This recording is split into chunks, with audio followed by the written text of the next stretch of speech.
What's poppin', players? Welcome back to the Two Penny Games Cast, episode 117. I'm your host, Tavin Bothell, here with my good friend and co-host, Connor Elliott. Say hello to the people, Connor.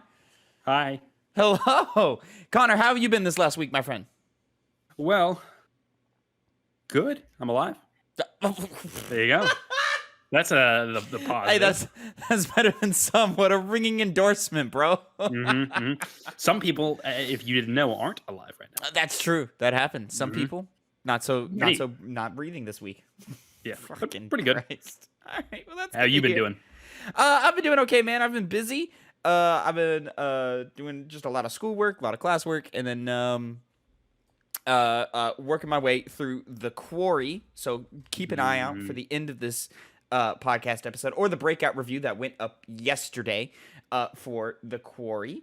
Yeah, I'll get into that a little later on. But ladies and gentlemen, if you didn't know, this is the Two Penny Games Cast, in which me and Connor, we come to you every week and we give you the new news on the video game industry. We each come to you with two topics, two pennies, if you will, and we give you our 2 cents on them. Now, this week is a bit of a deeper week, ladies and gentlemen. Now, as long-term listeners know, excuse me. Bless you. Excuse me. So sorry. We love video games. We love the video game playing and all that. We love to keep it light and have fun and all that stuff. But sometimes things aren't fun.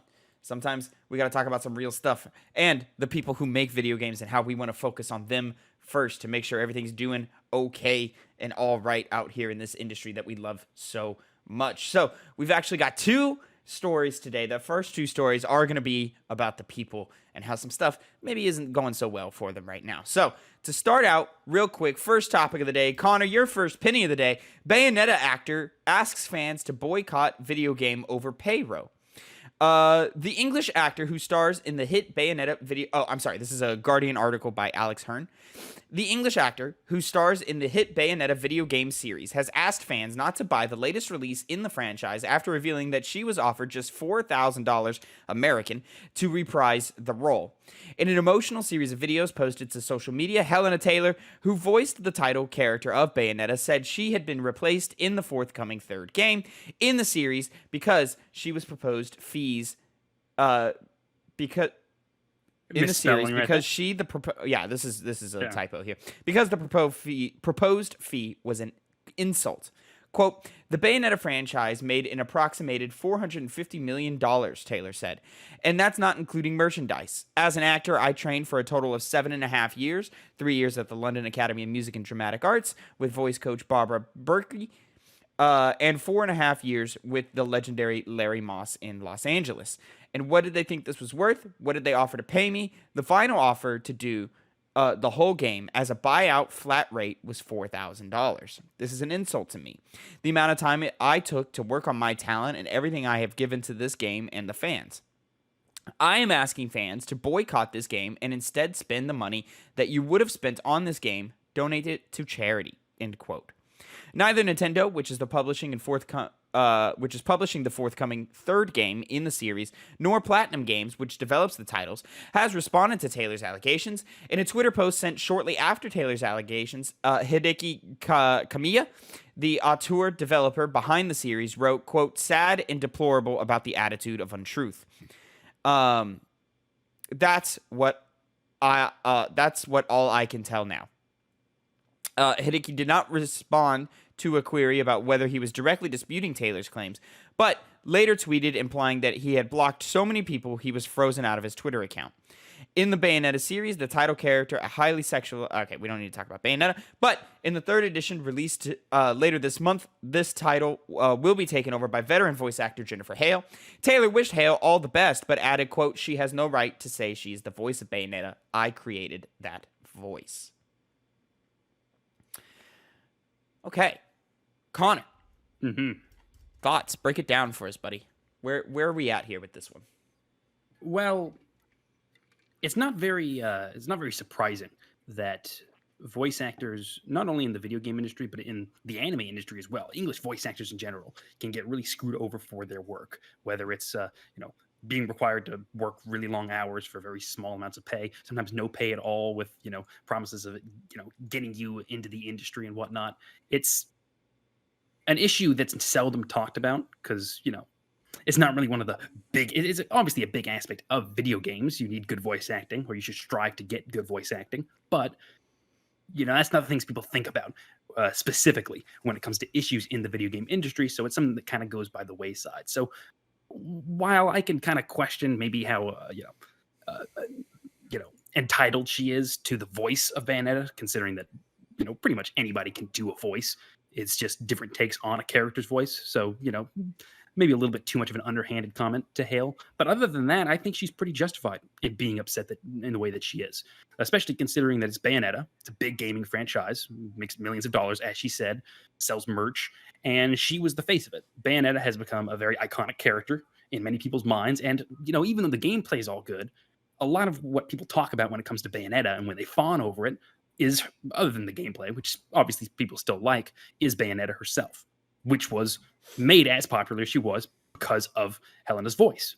And now she can't voice it anymore. Now, I understand things can go through, reasonable things to prevent someone from going back and doing another role. Maybe even if they offered her a reasonable price, she still would have been upset, and this would have all gone downhill. But that's not what happened. What ended up happening was she was offered a small amount of money for a big role and didn't get it. And didn't want to take that insult, especially for how much she's done for this character. Because Bayonetta, her English voice actress, is the marketing of the game. Whenever you would see it in the big E3 shows and the big, showcases that they did, it was the English voice actor that they went with, her.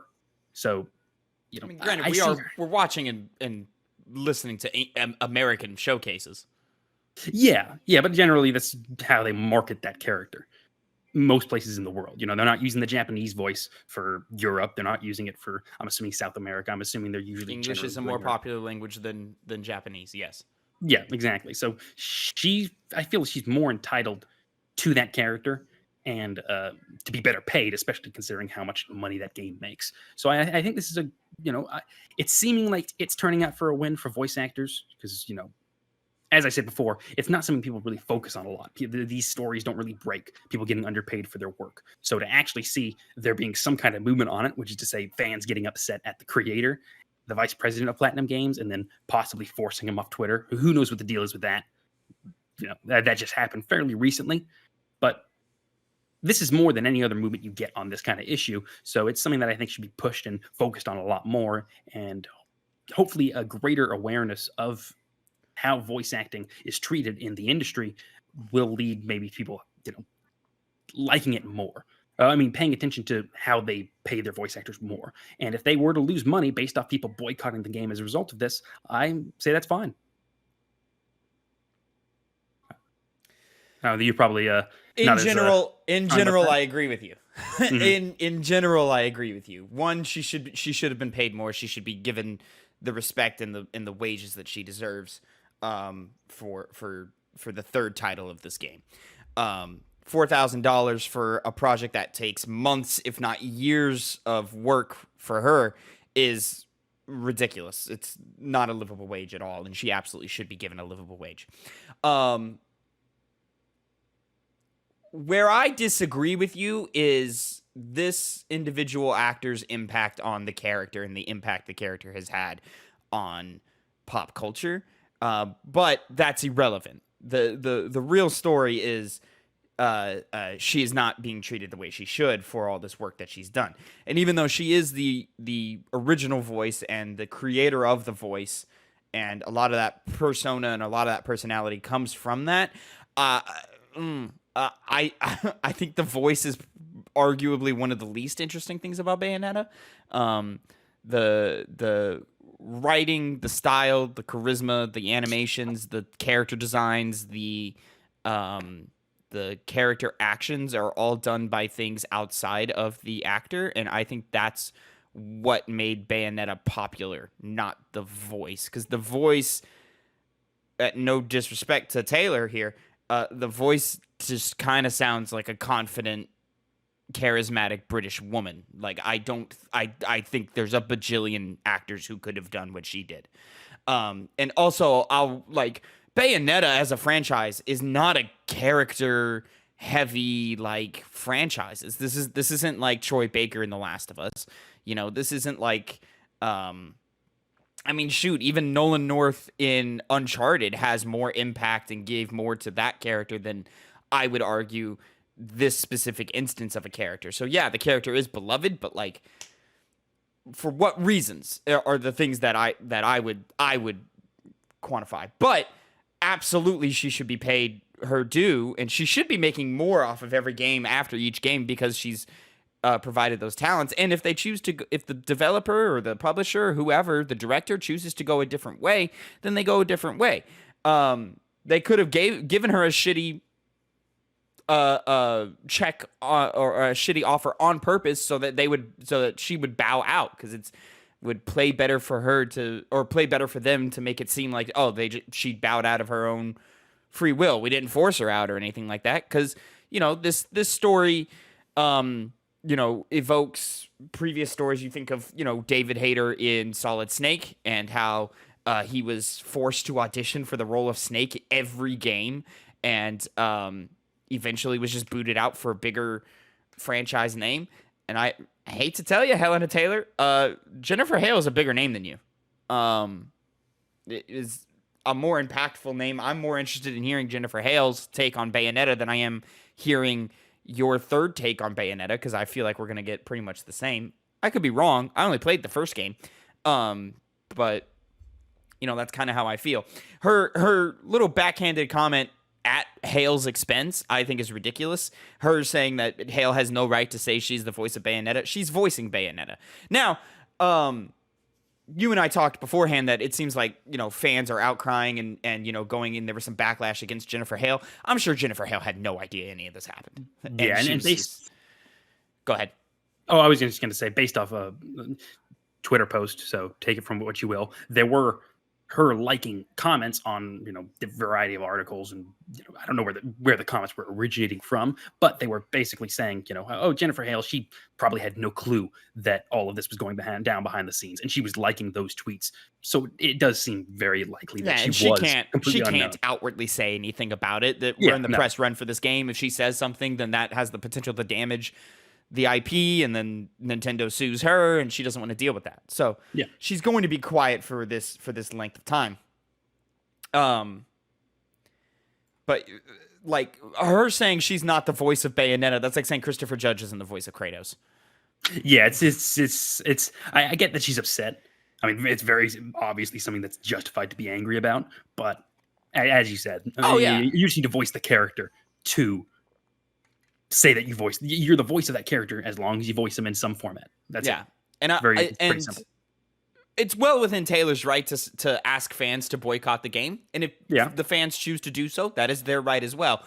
In fact, go ahead, because you should treat people well. You should treat people right, and she's not being treated right.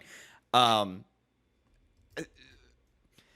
opinion is when we're talking about video games, more than likely, the voice talent is not why we play a video game. I don't think having a big wig actor in a video game has ever made a video game sell more or less. No. You think of I don't know, Liam Neeson in Fallout 3. Like, why the fuck did that happen? You think of, even in the game I just played, The Quarry, supermassive games have always used big name actors that, I don't think that's doing anything for your sales, because this is video games. The game sells things. The dev studio sells things. The game director sells things. The voice talent doesn't. Now, it might be like a little plus, if I see, if I see Nolan North is attached to a new game, my ears do perk up, and I go, oh, well, what's this? And I check it out. But I'm not going to buy the game because of Nolan North. I'm not going to buy the game because of Laura Bailey. I'm not going to buy the game because of Troy Baker. I'm going to buy the game if the game looks good, or if it's from a dev studio that I trust, or, outside reasons of that. The voice talent is just a plus on top of that. So I think there's a little bit of coming, as someone who is studying acting myself, I just think there's a little bit of entitlement with actors, and not just this story. It happens all the time. And their impact in this industry. I think of back in, Connor, what year was it? Was it 2016? It must have been, because it was when Nolan North won for Nathan Drake for Uncharted 4. So it must have been like 2016, 2017, where the actors were striking because they wanted residuals from games, and it kind of went nowhere. Like, there's a bigger argument for animation and cartoons and movies and TV shows like that. There's a bigger argument there, but when you're an actor in a video game, your percentage of your efforts on the character are minimized because you're not in control of the animations. You're not in control of the body language. You're not in control of the facials. There are certain examples where you as an actor have more input. You look at Naughty Dog games of the past 15 years. You look at what Supermassive Games is doing. What is David Cage's studio? Quantic Dream. You look at Quantic Dream. You know, those actors have a little more influence, but overall, like, what did Mark Meer give to the voice of Shepard that BioWare didn't also give? You know, it gets messy, it gets tricky very quickly. So I just think.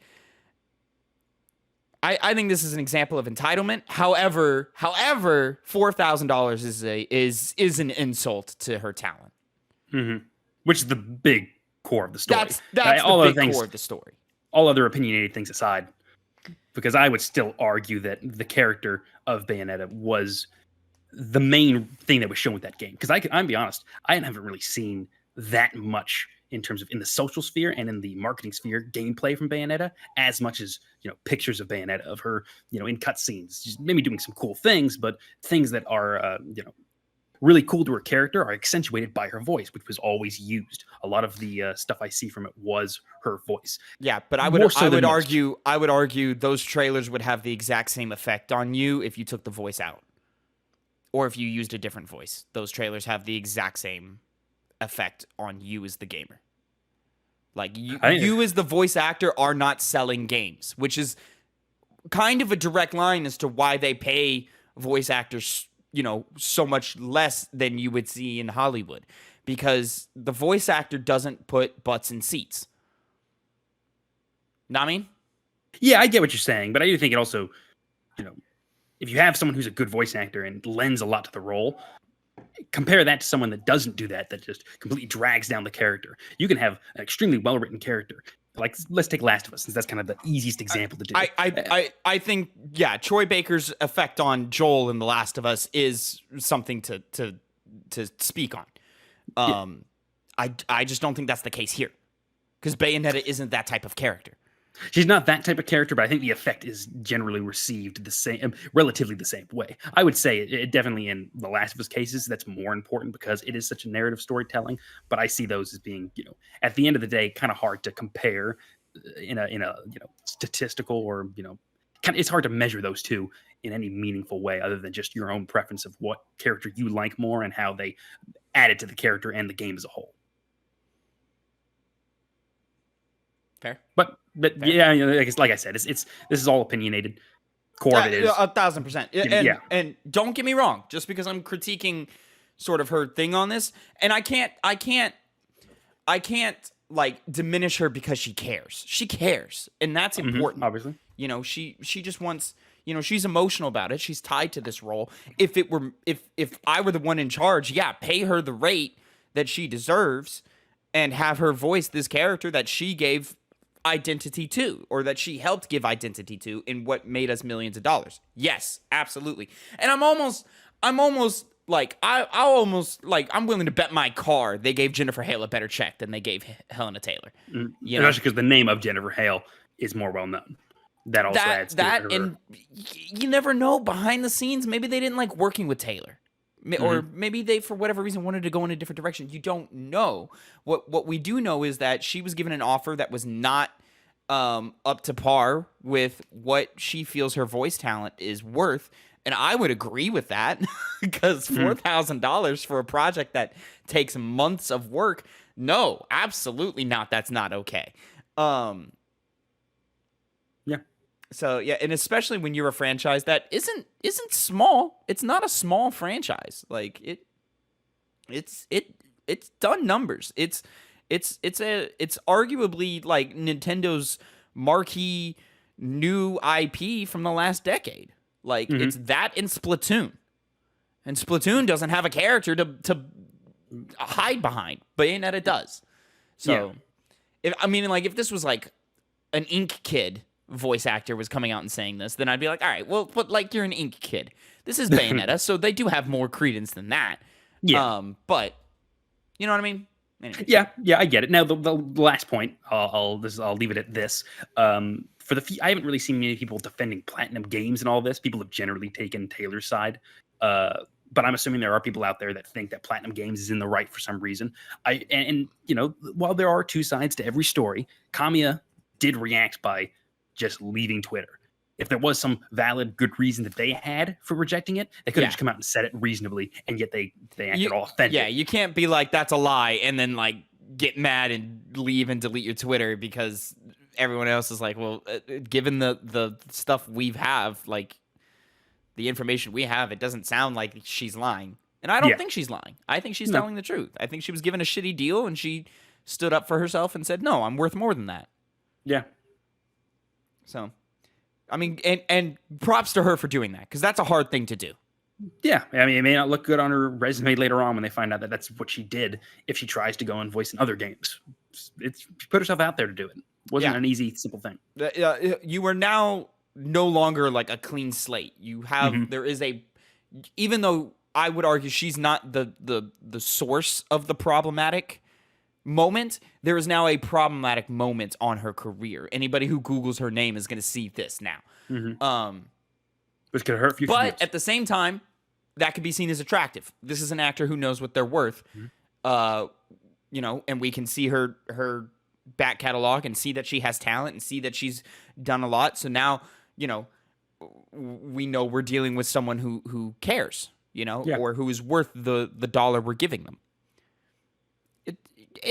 There's a lot of factors at play. Yeah. So there only is. But good on you, Helena, for standing up for yourself. Absolutely.